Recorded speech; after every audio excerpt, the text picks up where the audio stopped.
ఓం ఐం ప్రేం శ్రీమాత్రే నమః. లలితా సహస్రనామంలోని మనము నిర్లోభ అన్న పదమునకు నిర్లోభ అన్న పదము అమ్మకు ఎలా సరి అయినది అనే విషయం తెలుసుకునే ముందు అమ్మవారి సహస్రనామ స్తోత్రంలో 5వ శ్లోకాన్ని పఠిద్దాం.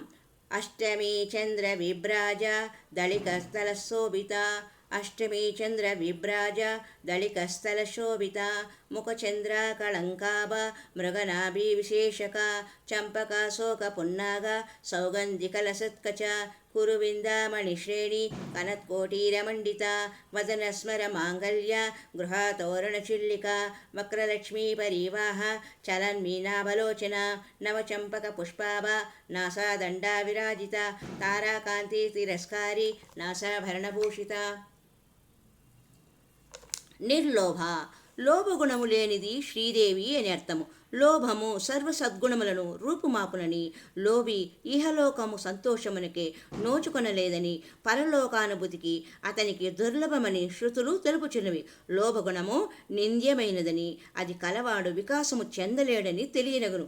దానము లోభమునకు విరుగుడు ఇచ్చిన వారికే వచ్చునని ప్రకృతి ధర్మము ఒకటి కలదు.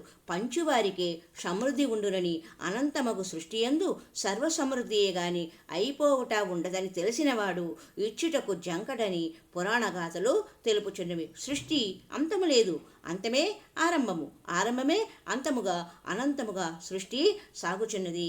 అందు శక్తులు సంపదలు కూడా అనంతమే. త్రాగునీరు అయిపోకముందే మరలా నీరు వచ్చును. తటాకము నుండి నది నుండి త్రాగునీరు వచ్చుచుండగా తటాకములకు నదులకు వర్షము నీరు ఇచ్చుచున్నది. వర్షములకు నీరు మేఘములు ఇచ్చుచున్నవి. మేఘములకు సముద్రము నీరు ఇచ్చుచున్నది. ఇట్లు భూమి జీవులకు 3 కోట్ల సంవత్సరములుగా నీరు అందుచునే ఉన్నది, నీరు అందించుచునే ఉన్నది. అయిపోవుట అంతమొకట సృష్టి యందు లేదు. అట్లే ఓషధులను ప్రతి సంవత్సరము జీవులకు కావలసిన ఆహారము, నీరు, గాలి, సూర్యరశ్మి అనంతముగా అందుచునే ఉన్నవి.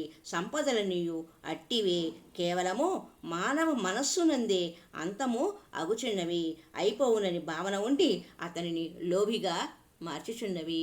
ప్రకృతి యందు సంపదలు పుష్కలముగా ఉన్నవి భగవంతుని అనుగ్రహం వలన, భగవానుని అనుగ్రహం వలన. కానీ మానవుని మనసులోనే అయిపోతుంది అనే దీంట్లో లోభగుణం చేత అతడు ఒక్కడే తనను తాను తగ్గించుకుంటున్నాడు అని ఈ నిర్లోభ అన్న నామము అమ్మవారికి సరి అయినది అని మనము తెలుసుకున్నాం.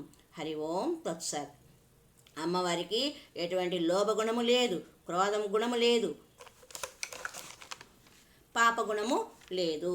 అమ్మవారికి ఉన్నది అందరి పట్ల కరుణ, దయ, ప్రేమ అన్న విషయము మనము స్పష్టంగా ఈ లలితా సహస్రనామంలోని అమ్మవారి నామాలైన నిష్పాప, పాపనాశిని, నిష్క్రోధ, క్రోధశమని, నిర్లోభ అన్న పదము తెలుసుకున్నాం. హరి ఓం తత్సత్.